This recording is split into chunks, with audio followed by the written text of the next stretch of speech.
बिस्मिल्लाहिर्रहमानिर्रहीम। अस्सलाम वालेकुम स्टूडेंट्स, मैं हूं असद अली और आज हम क्लास 6 का चैप्टर नंबर 6 स्टार्ट करने वाले हैं जिसका नाम है एयर। इसका पहला टॉपिक है एयर एंड इट्स इम्पोर्टेंस, यानी कि हवा और इसकी अहमियत। Air is a mixture of gases. हवा गैसों का मजमूआ है या हवा गैसों का मिक्सचर है। स्टूडेंट्स, हमें पता ही होगा कि जब हम इनहेल करते हैं तो ऑक्सीजन को अपनी बॉडी के अंदर ले आते हैं और ये ऑक्सीजन हवा से ही हमारी बॉडी के अंदर आती है। इसी तरह जब हम कार्बन डाइऑक्साइड अपनी बॉडी से निकालते हैं तो कार्बन डाइऑक्साइड भी हवा के अंदर ही जाती है। इट मीन्स ये दोनों गैसेस हवा के अंदर मौजूद हैं।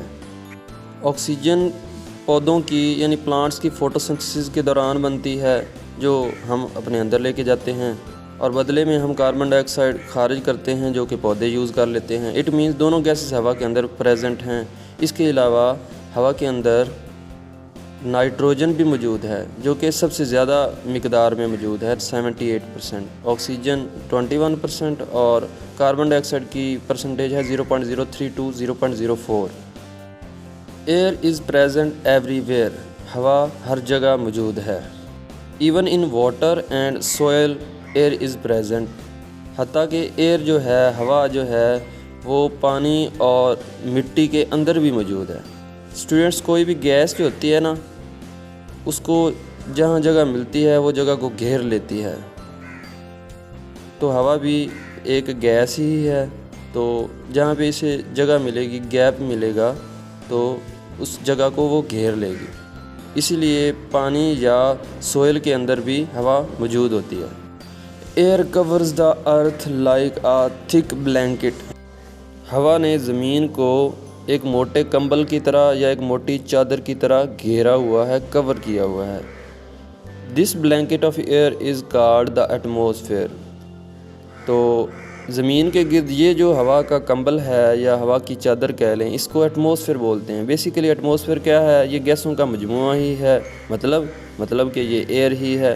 जो एयर हमारी अर्थ के सराउंडिंग में इर्द गिर्द मौजूद है, हम उसे एटमॉस्फेयर बोल सकते हैं। Many layers of air are present in the atmosphere. Atmosphere के अंदर हवा की बहुत सी तहें मौजूद हैं।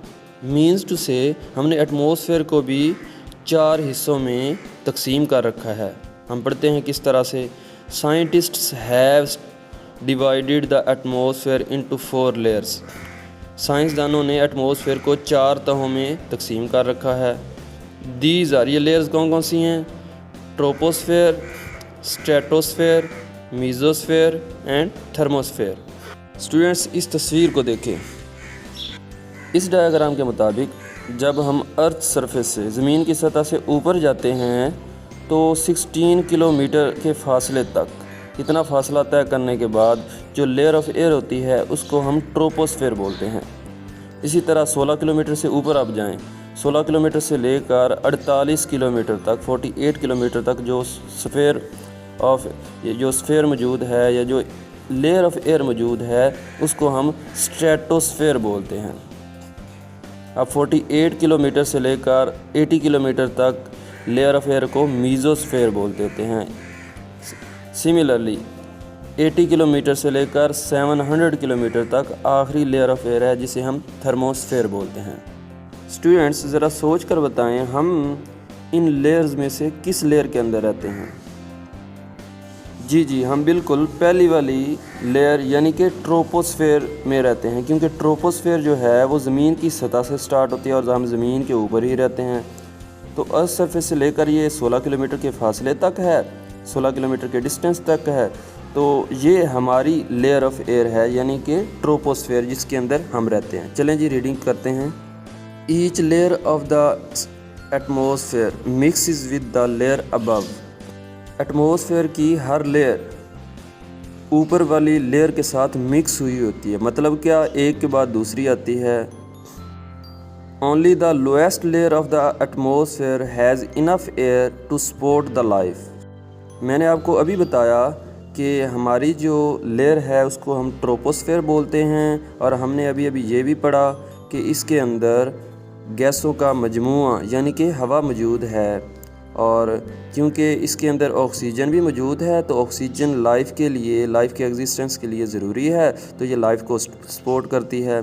इसलिए यहाँ पे लिखा हुआ है सिर्फ़ और सिर्फ जो lowest layer of the atmosphere है उसके पास काफ़ी हवा मौजूद होती है लाइफ को सपोर्ट करने के लिए, लाइफ के सर्वाइवल के लिए। Troposphere starts at earth surface. Troposphere ज़मीन की सतह से स्टार्ट होती है एंड गोज़ अप और ऊपर तक जाती है about 8 kilometres to 16 kilometres, 8 kilometre से लेकर 16 किलोमीटर तक अबव द सरफेस, सतह ज़मीन के ऊपर। मीनिंग क्या है कि जो ट्रोपोस्फेयर है वो ज़मीन की सतह से स्टार्ट लेते हुए 8 किलोमीटर तक जाती है और फिर 16 किलोमीटर, यानी फाइनली अर्थ सरफेस से लेकर 16 किलोमीटर तक हमारी ट्रोपोस्फेयर मौजूद है। Most weather conditions happen in this layer. ज़्यादातर मौसमियाती तब्दीलियाँ या मौसमी तब्दीलियाँ इसी लेयर के अंदर वकूअ पज़ीर होती हैं। मीन्स यहाँ पे क्लाइमेट चेंज होता है, मौसम चेंज होता रहता है, आबो हवा में चेंज आती रहती है। As we go up through the layers of the atmosphere, जैसे जैसे हम एटमॉस्फेयर्स की इन लेयर्स में से गुज़र कर ऊपर जाते हैं, temperature and air pressure change, दर्जा हरारत और हवा का प्रेशर तब्दील होता रहता है, चेंज होता रहता है। Air pressure decrease as we go up. जो हवा का प्रेशर है वो बता रहे हैं कि वो हमेशा ऊपर जाने पे कम होता है, लेकिन जो टेम्परेचर है ना वो वेरी करता है, वो कभी कम हो जाता है कभी ज़्यादा हो जाता है। इस वजह से सिर्फ यहाँ पे एयर प्रेशर का बताया हुआ है कि ये जब हम ऊपर जाते हैं तो ये कम होता है। चलें स्टूडेंट्स, आज के लिए इतना ही काफ़ी, बाकी लेक्चर्स के लिए हम कल मिलते हैं। अस्सलाम वालेकुम।